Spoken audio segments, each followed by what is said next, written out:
In a world that often celebrates the loud and the self-absorbed, we find ourselves drawn into the presence of those who orbit only around their own reflection. Yet, in these encounters with narcissists, we may sense something deeper, something unseen yet undeniably present, like the quiet hum of a distant star. There is a divine blessing unfolding right before us, for it is in the shadow of ego that our true light is revealed, not through battle, but through stillness. Life, in all its complexity, is not a linear path, but a symphony, its notes sometimes discordant, yet always moving toward harmony. Challenges, like the silence between the notes, are not pauses, but moments of transition, guiding us to a deeper understanding of our purpose.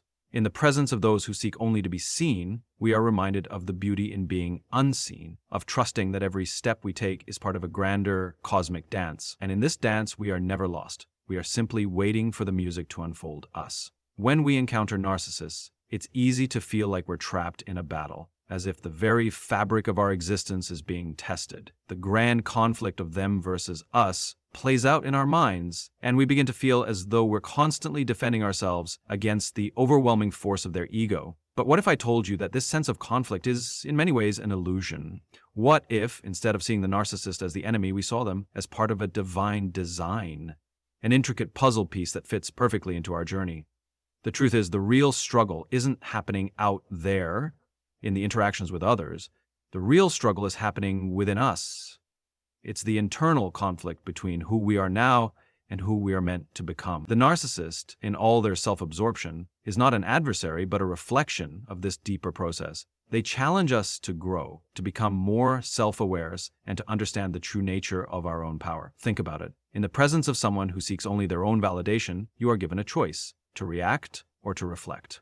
The narcissist will push you to respond with frustration, anger, or perhaps even self-doubt. They will test your boundaries, question your worth, and remind you of your vulnerabilities. In this space, there is an opportunity to choose how you will respond, to take a moment and realize that the energy you are giving away is yours to keep. You don't have to play into the narrative they're trying to impose on you. We all know how easy it is to fall into the trap of defending ourselves. It feels like a natural instinct, a way to protect our dignity. But often, these defensive mechanisms only serve to prolong the struggle. The more we engage with the ego of others, the more we feed it. The more we try to convince the narcissist of our worth, the more we begin to doubt it ourselves. The real strength comes from stepping outside that cycle and choosing not to be a part of it. It's the strength to remain grounded, to not let their actions dictate your own sense of self. When you can learn to see the situation as a reflection of your inner growth, everything changes. The narcissist becomes not an obstacle, but an invitation to deepen your understanding of who you are not, and what truly matters. You begin to realize that this interaction is less about them and more about you, about how you respond, about how you navigate the storm. It's in the moments when you don't engage, when you don't give in to their manipulation, that you are truly tested. And in these moments, you don't need to win the battle. You simply need to remain true to your purpose, grounded in the knowledge that you are being guided by something far greater than any temporary conflict. As we reflect on these moments, we begin to see that life's challenges are not simply interruptions. They are invitations. They are invitations to step into a deeper version of ourselves. When we meet a narcissist, we are not necessarily meant to change them or to win them over. We are meant to understand something profound about our own capacity for growth, for patience, and for grace. The divine does not send us obstacles to break us down. It sends us moments that break open the parts of us that are ready to expand. So the next time you find yourself in the presence of a narcissist, whether in a conversation, a meeting, or just in passing, take a breath. Take a step back. Instead of seeing them as an opponent, see them as a reminder. You are not defined by the voices around you, but by the voice within you. The external world may try to impose its will, but you have a choice. And the most powerful choice you can make is to embrace the stillness, to remain anchored in your truth, and to rise above the noise. Because when you do, you will discover something incredible. The very people who seem to challenge you are, in fact, helping you to become the person you were always meant to be. And in the grand scheme of things, that's not just a blessing, it's divine timing at its finest. In a world that thrives on noise, it's easy to forget the power of silence. When we're in the presence of a narcissist, silence can feel uncomfortable, almost like an invitation to fill the space with words, to prove ourselves, to defend our worth. The narcissist, often loud and incessant in their demands for attention, seems to leave little room for anything else. But here's the paradox. It is precisely in this silence that a divine blessing unfolds. Think about it. In a world where we are constantly expected to perform, to assert ourselves, to fight for attention and approval, silence offers us something that no words ever could. It offers us the space to reconnect with something deeper, to hear the still, quiet voice within us that often gets drowned out by the noise of the world. In the presence of narcissism, silence becomes sacred. It becomes a moment of choice, an opportunity to pause and center ourselves, to remember that we don't need to fight for validation. We are already whole. This isn't the silence of avoidance or passivity. This is an active, intentional silence, one that invites us to step back from the chaos and observe. In the stillness, we can hear the music of life, the subtle rhythms that are constantly guiding us. Think about how a piece of music is not just defined by the notes, but by the pauses between them. Those moments of silence create anticipation, add depth, and allow the next note to land with greater meaning. Life, too, works in much the same way. We are constantly moving, constantly shifting, but it's in the spaces between, the moments of quiet, that we find our true direction. When we step into the presence of a narcissist, we are given an invitation to practice this silence. The loudness of their ego may demand a response, but the greatest power we have in that moment is the choice not to engage. We don't need to fight for space in their world. We can create our own. And in that space, something miraculous happens. We begin to notice the subtler rhythms of our lives, the quiet guidance that's always been there, but often goes unnoticed. It's easy to think that silence equals passivity, that doing nothing means we're failing to make a difference. But sometimes, the most powerful act of all is to simply be still, to sit with the discomfort of silence and allow it to lead us to a deeper understanding of ourselves and the world around us. The narcissist may fill the air with words and demands, but it is in the moments we choose not to engage, not to rise to their bait, that we reclaim our power. The beauty of silence is that it doesn't just give us space, it transforms us. It allows us to observe, to reflect, and to grow. When we sit in silence, we create the conditions for introspection. We can hear our own thoughts, our own feelings, without the constant interruption of external noise. In this quietude, we begin to see clearly. We recognize the patterns of behavior, the motivations of others, and perhaps most importantly, we gain clarity about our own reactions. Silence allows us to find our ground, to remember who we truly are beneath the noise and the chaos. It's in those quiet moments that we discover our strength, not in the battles we fight, but in the peace we create. And this peace is not the absence of conflict, but the presence of something far more powerful, a deep, unwavering connection to the divine. In the silence, we don't just find ourselves, we find our purpose. We become attuned to the rhythms of the universe, to the understanding that life, with all its challenges, is a sacred dance, and that we are part of something much larger than ourselves. The next time you find yourself in the presence of a narcissist, when the noise feels overwhelming and the temptation to engage is strong, remember the power of silence. Embrace it. Step back. In that space, you will not only find your own strength, but you will also find the peace that is already within you. Because sometimes the loudest message we can send is the quiet confidence that comes from knowing we don't need to speak to be heard. And in the end, it is in that silence that we truly discover our voice. There's a powerful, often overlooked truth about the way life unfolds, especially when we find ourselves in the midst of challenging relationships. Sometimes we're convinced that the difficult people we encounter are obstacles, tests meant to derail us, or moments of bad luck. But what if I told you that these very challenges are, in fact, opportunities, divinely orchestrated moments meant to guide us toward our greater purpose? Life isn't a series of random events. There's a rhythm, a flow, a timing to it all. And while we may not always understand it, the people who enter our lives, the ones who challenge us, test our patience, push us to the edge, are often part of a greater plan. They are not accidents. They are not mistakes. They are part of the divine timing that shapes our path, leading us exactly where we need to go. Think about it for a moment. When we encounter narcissism, it's easy to think we've been dealt a bad hand. We wonder why this person is in our life, why we have to endure their manipulation, their constant need for validation, their disregard for others. But these moments, as frustrating as they are are not random. They are invitations to grow, to deepen, and to clarify our sense of self. The narcissist, in all their self-absorbed behavior, becomes a mirror for our own growth. They don't come into our lives to break us down. They come to build us up, to teach us something we might not learn any other way. Divine timing doesn't always look the way we expect it to. We might imagine that the path to our purpose will be filled with ease, that we'll be surrounded by people who uplift and support us. But more often than not, it's the challenges that lead to the greatest growth. It's the discomfort, the stretching, the tension that forces us to rise to the occasion. And sometimes that tension comes in the form of a narcissist. Someone who pushes all our buttons and shows us parts of ourselves that we may not have been ready to confront. These moments, as difficult as they are not happening to us. They are happening for us. They are part of the divine orchestration of our lives, guiding us towards something greater than we can currently see. When we find ourselves in these situations, it's a reminder that we are not alone in our struggles.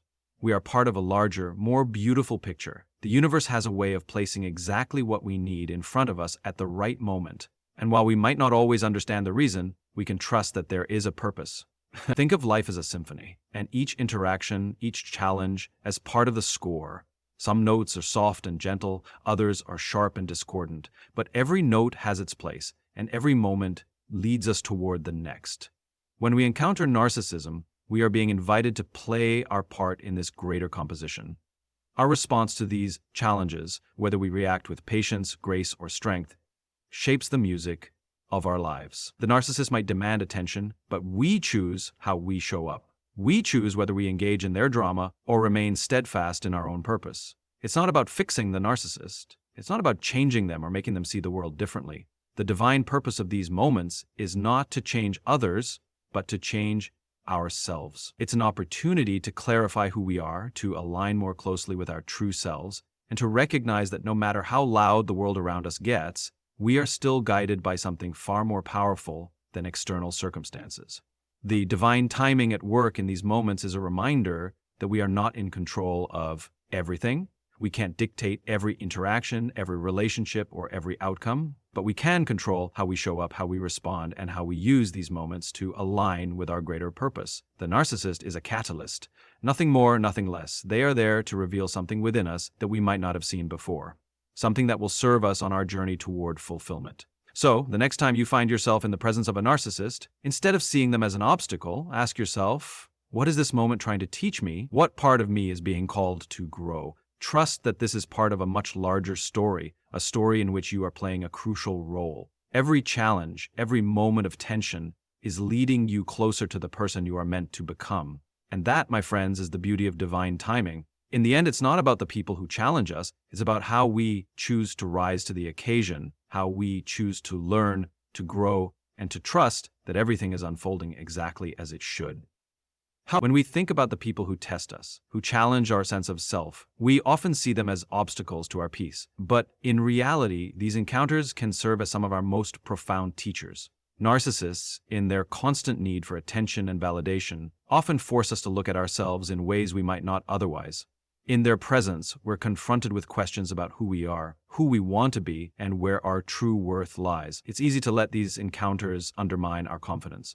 The narcissist doesn't just want attention, they want control. And when they project their insecurities onto us, it's tempting to internalize their behavior, to question our own value, to wonder if we're not enough. But what if I told you that this very discomfort is actually a gift? What if the challenge they present is an invitation for us to reconnect with our true essence, to see ourselves not through their distorted lens, but through the clarity of divine self-awareness? The narcissist, whether intentionally or not, holds up a mirror to our vulnerabilities. They force us to confront the parts of ourselves that we might not like, that we might try to avoid. Perhaps it's our need for validation, our desire to be liked, or our fear of rejection. These are natural human fears, but they become amplified in the presence of someone who constantly reflects their own ego-driven needs. In these moments, we are faced with a choice. We can either shrink in their shadow, allowing their behavior to dictate how we feel about ourselves, or we can rise above it, reclaiming our sense of self-worth and standing firm in the knowledge that we are already enough. This process of self-reflection is not about judgment. It's about awareness. The narcissist is not a mirror because they reflect our weaknesses in order to highlight our flaws, but because they help us to see where we are still growing. They show us where we need to strengthen our boundaries, where we might still be seeking external validation rather than finding our worth from within. In this way, the narcissist becomes not an enemy, but a teacher. One who challenges us to return to our center, to remind ourselves of the truth of who we are. In every encounter, we have the opportunity to decide how we will respond. And this response is what ultimately determines our growth. We can choose to react in anger or frustration, allowing ourselves to be swept up in their emotional turbulence, or we can choose to pause, to breathe, to create space between their words and our reactions. In that space, we find clarity. In that space, we remember who we are. Not defined by their actions, not swayed by their judgments, but grounded in our own truth. The blessing of self-awareness is the gift of choice. When we are aware of our triggers, of our insecurities, we are no longer at the mercy of them. We become empowered to take control of our responses, to choose what we believe about ourselves, and to walk in a way that reflects our divine essence. This is the true strength, the ability to remain anchored in who we are, regardless of the noise around us. It is knowing that our worth is not up for negotiation, that it is not dependent on the approval of anyone else, but rooted in something far more enduring: the truth of our unique, divine existence. This process of self-discovery and growth can be challenging, yes. It's not easy to face the parts of ourselves that we'd rather not acknowledge, but it is in facing them that we are able to heal and evolve. The narcissist, in all their self-absorption, creates the conditions for us to do this work. They offer us the opportunity to practice patience, compassion, and forgiveness, not just toward them, but toward ourselves. And in doing this, we step into a deeper understanding of who we are. We realize that we are not defined by the opinions of others, nor are we victims of our circumstances. We are active participants in the unfolding of our own story, and we have the power to shape it in alignment with our highest purpose. The next time you are in the presence of a narcissist, remember that this is not a reflection of your worth. This is an invitation to see yourself more clearly, to grow in ways you may not have thought possible. The challenge they present is not to diminish you, but to help you rise to a higher version of yourself, one that is no longer dependent on external validation, but rooted firmly in the knowledge that you are already enough. Because at the end of the day, self-awareness is not just about understanding our weaknesses. It's about knowing our strengths and knowing that we are more than capable of standing in our truth. We've all heard the phrase, "they're just a reflection of you." And while it may sound cliché, it's a truth that becomes painfully clear when we find ourselves in the presence of narcissism. The narcissist is not just someone who seeks to take from others. They also serve as mirrors, reflecting back to us our own insecurities, fears, and vulnerabilities. But here's the thing: when we look into a mirror, what we see isn't always who we truly are. It's merely a reflection, a snapshot of who we are in that moment. And sometimes those reflections are distorted by our own perceptions. The narcissist has a way of tapping into the most tender parts of ourselves, the areas we try to hide from others and sometimes even from ourselves. They highlight our need for approval, our fear of rejection, our longing for love. And in doing so, they challenge us to confront these deeply human parts of our psyche. But instead of judging ourselves for having these vulnerabilities, what if we could use them as a gateway to greater self-compassion? What if we could look into that mirror, see the reflection of our fears, and choose to meet them with love rather than judgment? The truth is, we all have insecurities. We all have areas in our lives where we feel vulnerable, unsure, or lacking. And while it's tempting to see the narcissist as the cause of our discomfort, the reality is that they are merely amplifying what is already within us.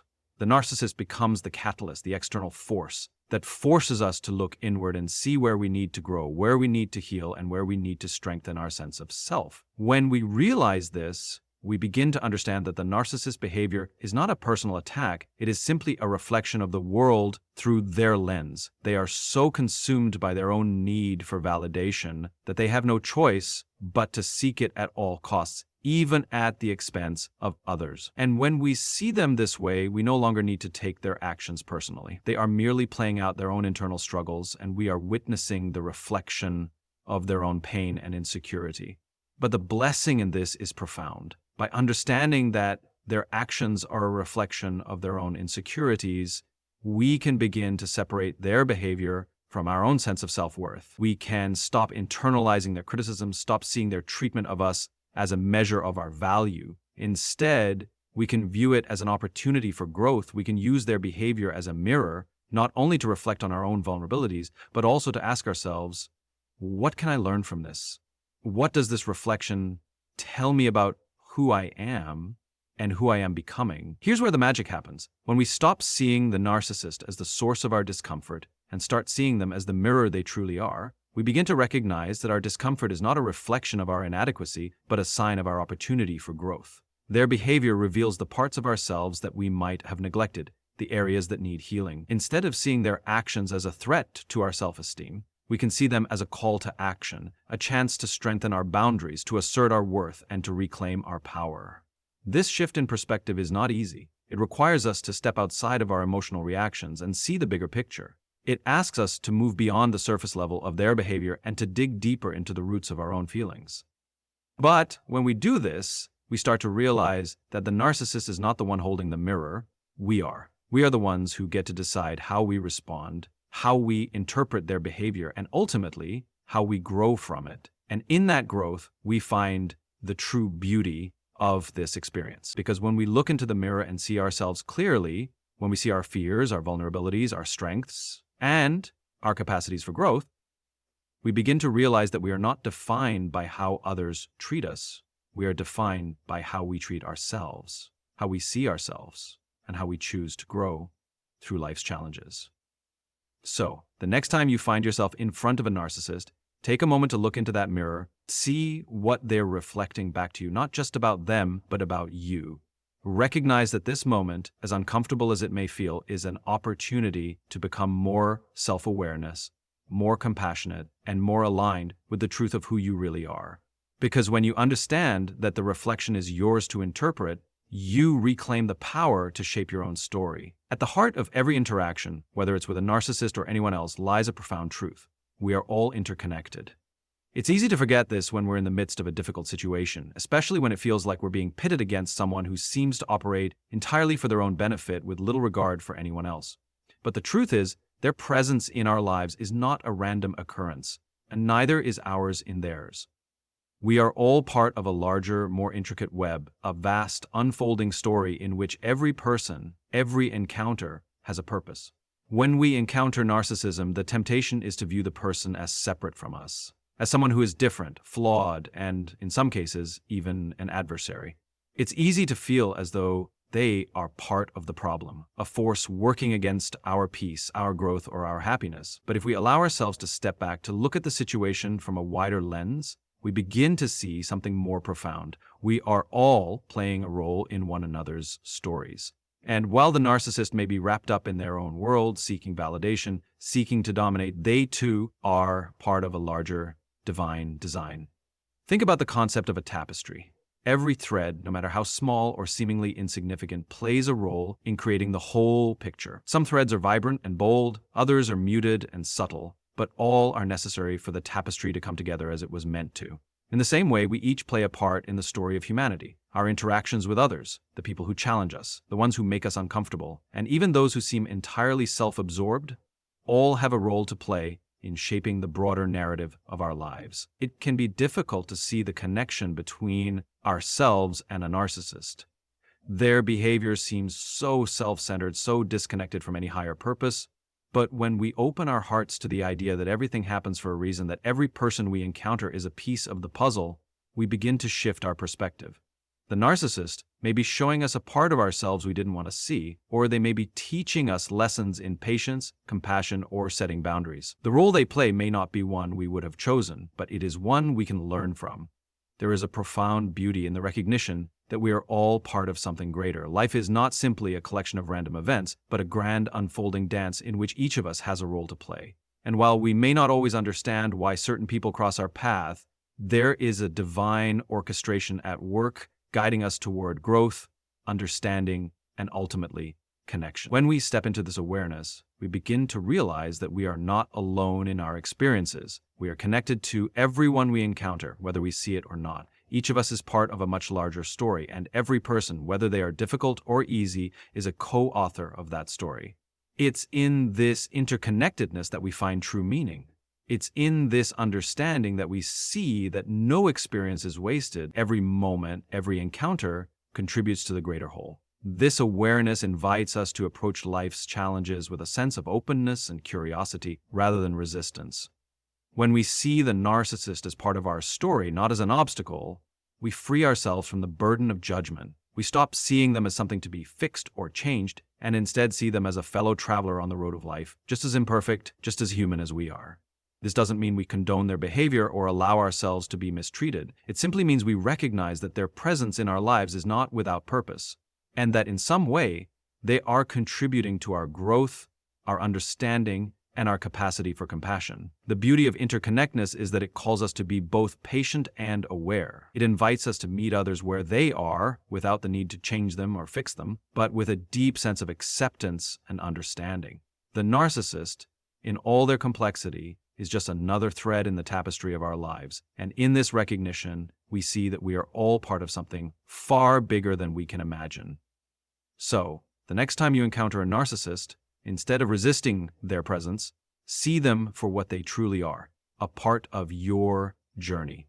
Understand that they are not separate from you, but an integral part of the larger whole. Embrace the idea that life is a series of interconnected moments, each contributing to the beautiful, ever-evolving story of who you are becoming. And in that realization, you'll find the peace and clarity that comes from knowing that everything, every encounter, has meaning. We are all connected, and in the grand symphony of life, every note, no matter how sharp or discordant, plays its part.